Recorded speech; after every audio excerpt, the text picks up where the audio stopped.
Love you too. What a night. I look out here and a lot of people I haven't seen in a long time. It's too bad that we have to have a function like this to get to see all these great people. But it's a privilege to be here. I'd first like to start by obviously thanking the Oklahoma City Golf and Country Club for having us. It's such a great facility, and I've always enjoyed coming down here and playing. And I really haven't been in the clubhouse this much, but what a great place this is. And again, I'd like to also thank the Hall of Fame committee and the selection committee.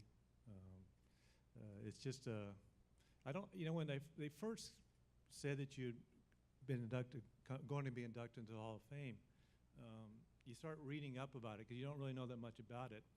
And you start paying attention to it and about how much golf there has been in all these years in Oklahoma, and how many great players have been through playing here, designing golf courses, just going back into the early 1900s. It's back to Charlie Coe. I mean, it's fascinating when you start reading about it. So I really didn't realize that golf was so prominent in Oklahoma, but it truly is. The other, let me also, with the Hall of Fame committee, I got to thank Ken McLeod. I know by all the emails that I got from him how much work he put into this. And I know something like this big doesn't happen without a lot of work. So Ken, thank you very much. And also John Rohde, the writer. He always writes really well and makes us look a lot better than we really are. So thanks to him too. The other honorees, we've kind of seen from the videos, all very special people. Doug and Mark, unbelievable players. I've said things about them on the video, so I won't repeat that. But not only are they great players, they're great people. And then obviously Joe and Ernie. I didn't get to know Ernie as well as I got to know Joe, but I got to know him enough that what an exceptional person he was, and I was so lucky to be able to finish school and start living in Edmond and play at Oak Tree and become one of the Oak Tree boys.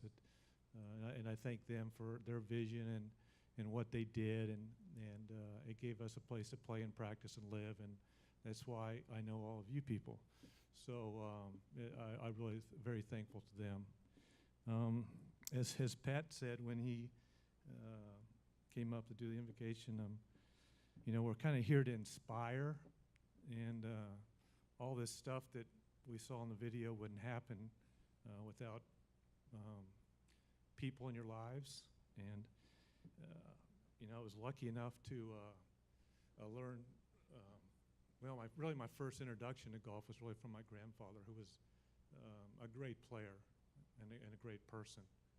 And he taught my dad, and they would take me out there and play when I was old enough to walk. And so I learned a lot from him, and that's how I got started. And my dad worked for IBM, and it's supposed to be International Business Machine. I call it I've been moved, because like this video said, he got promoted and we moved every 3 years. And it's funny, looking back, it's very difficult to move on children, but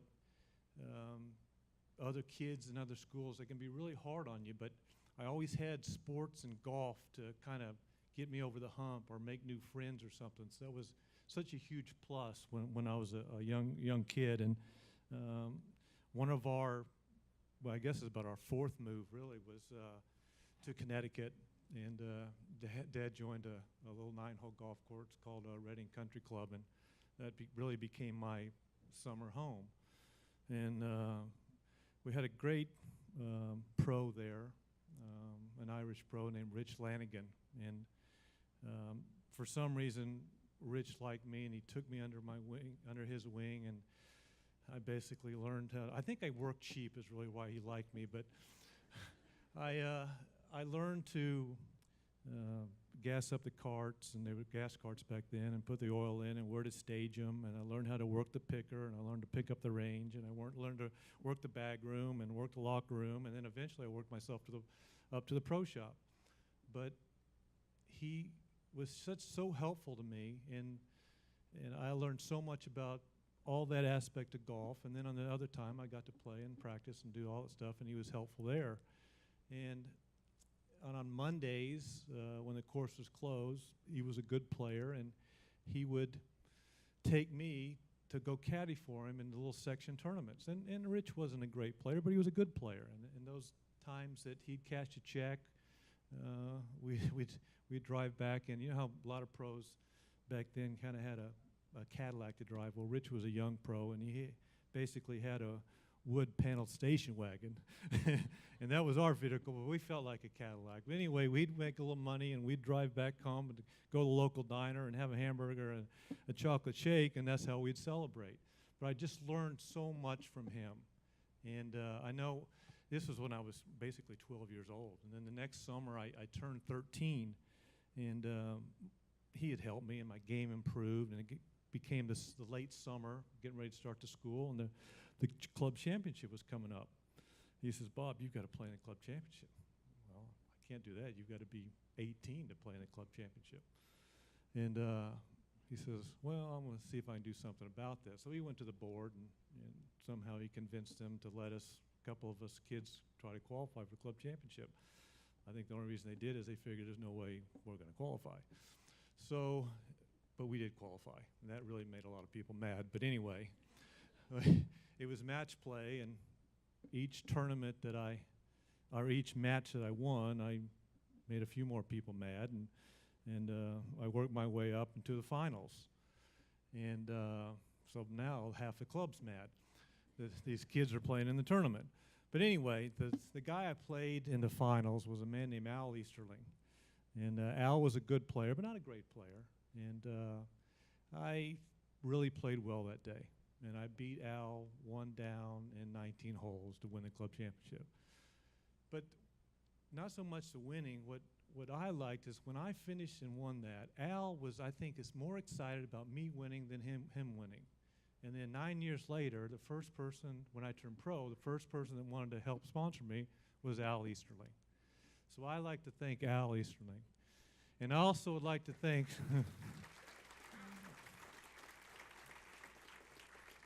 and I'd like to thank Rich Lanigan, because he was really the first pro that kind of really taught me about golf, about all aspects of golf.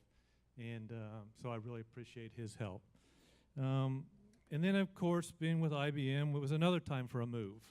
And so we moved from Connecticut to Georgia.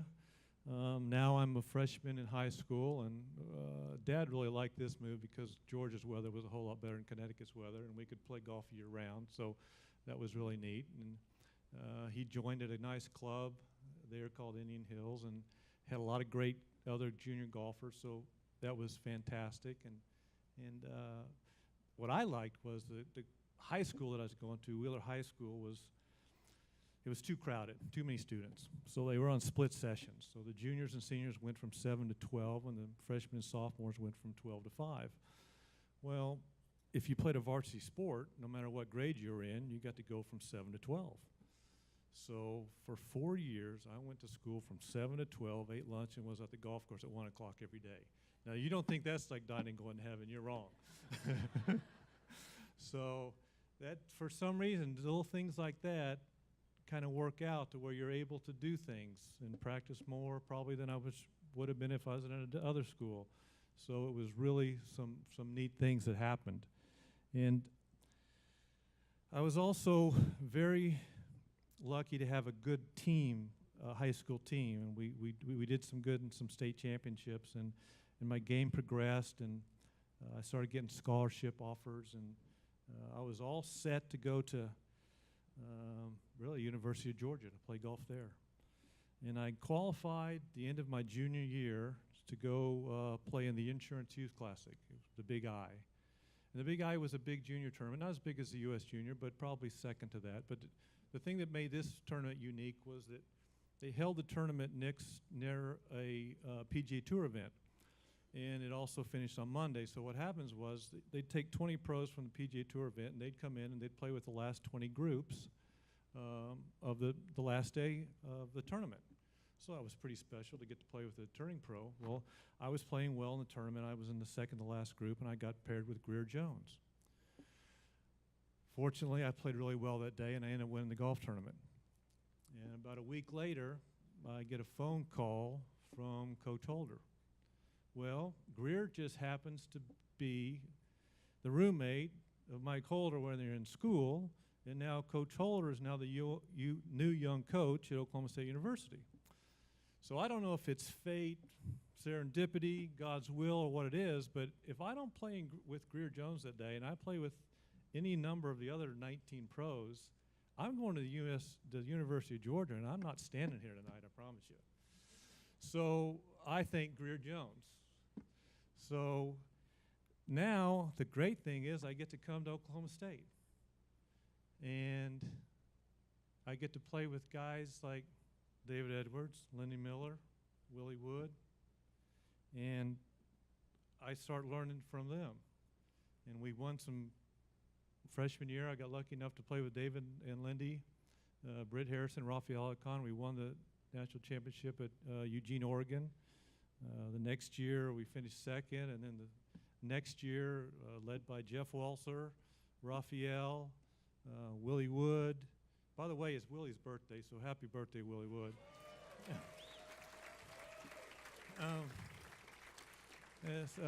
Willie and then Raphael, Eric Evans, and myself, and we won at Ohio State at the Scarlet course.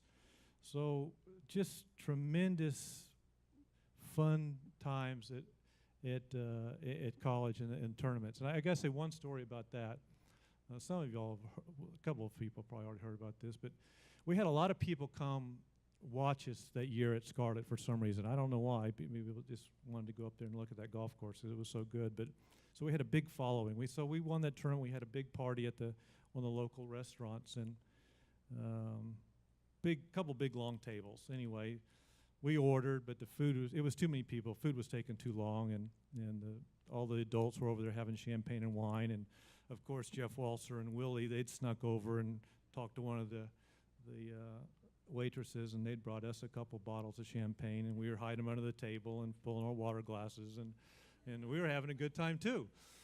So about that time, Coach Holder walks down because we were making too much noise, and he walks down there, and you can tell he's not going to be very happy.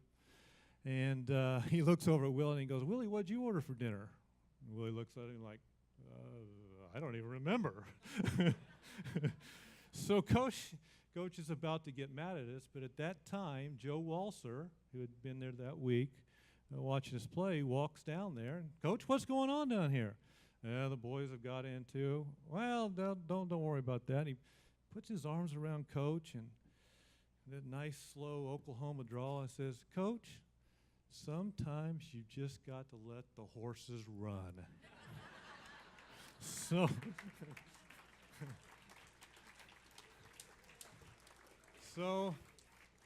anyway, he took Coach down the other end of the tables, and ran we did. We had a wonderful time.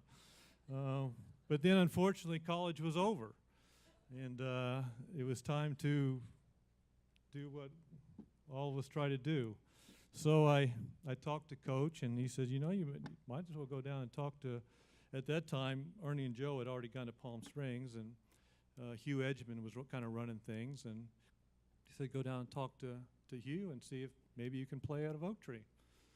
Boy, I was nervous. So I drove down there and went to the house is right by what used to be I don't know, whatever it was, but went in there and I'd called Hugh to get an appointment. I walked in there and I sat down, and Hugh just kind of sat there and said, "What can I do for you?" I was so nervous. I wanted to play there so bad because when we were in school, we got to come up and play and a room with Jeff, so I knew all about it, but I just wanted to play there so bad. I said, "I'd really like to come down and play and represent Oak Tree." Well, he says, "Well, is that all you want?" And there it was. That was it. So Tammy and I loaded up, and we moved to Edmond. So I am so thankful to Hugh and to Oak Tree and to all those people, because it's been a great, well, about 36 years now. So, but anyway, so I make my move to Oak Tree, and I'm playing, but now I've got to get on tour, and I'm having a really damn tough time getting on tour. My first year at the tour school, I missed by 2. The next year, I missed at the second qualifying site. The third year, I've 10th place. I shoot 81 the last day. I missed by a shot. Now, folks, this is devastating, let me tell you. So I think I'm going to have to play the tour, but I can't get on the darn thing. So I'm getting ready for my 4th time, and I get a call from Coach Holder. Bob? Yeah, Coach? I'm going to caddy for you at tour school. Okay. And he probably doesn't realize how much that phone call helped me, because anytime he was around, I just felt 2 inches taller and a whole lot more confident for some reason. So anyway, we go to Palm Springs, tour school's out there, and first day of the tournament comes around, and we go down to eat some breakfast, and of course it's a buffet, and I fill my plate like I usually do, way to the brim. And I take one bite, and it gets stuck about right here. So I play with my food a little bit, and Coach looks at me and goes, "You gonna eat any more?" I said, "I can't." He says, "I guess we're done here." So we went off and driving to the course, and Coach looks at me, and he knows I'm just nervous as can be. And he goes, "Bob," he says, "everything's going to be all right this week. You're going to swing slow. You're going to walk slow. We're going to play smart. And by the 4th day of the tournament, you're going to be playing the best golf you've ever played in your life." Sounds good to me. So I played pretty good first day, played pretty good second day, third day. 4th day, I'm 5 under through 14 holes. And on the 15th hole, I hit a 3-wood at a par 5, hits the pin, and drops down about 2 feet away. So I'm 7 under. I looked at Coach, I said, "Coach, I think I am playing the best I've ever played." Unfortunately, the next hole was, I'll never forget it. It's 210 yards, wind slightly in my face. I hit a 4-iron 200, never hit one further than that. I guess I'm a little pumped up. Coach, I think it's a 4-iron. It's a perfect club. It's going to land just short of the hole. It's going to roll right up to the pin. Pin's in the back. Well, I hit this 4-iron, and I mean, it was at the pin, and I couldn't hit any better. And the next thing I know, it flies 5 yards over the green, goes 20 yards over the green, and grass this high. So I make my double bogey. Anyway, I limp in, but I did get my card. So Coach Holder has helped me a lot in my life, but Coach, thank you very much.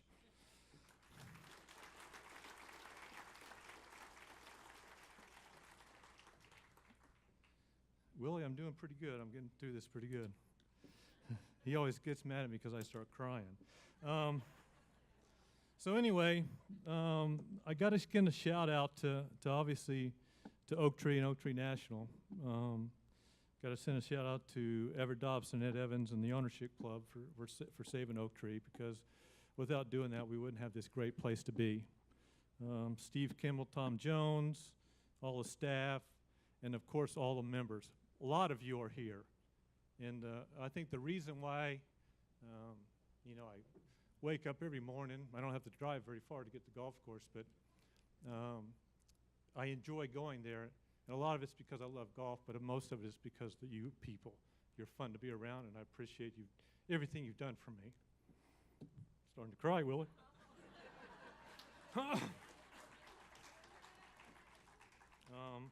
I'm never going to get through the next one, but we'll try. E.J. Pfister, Lenny Miller, David Edwards, Willie Wood, Scott Verplank. I can't tell you how much I've learned from these people and admire these people. Thank you all very much. And Kevin and Carly, you're the best. Unfortunately, Tammy, I can never get to you. But you are the best. Thank you.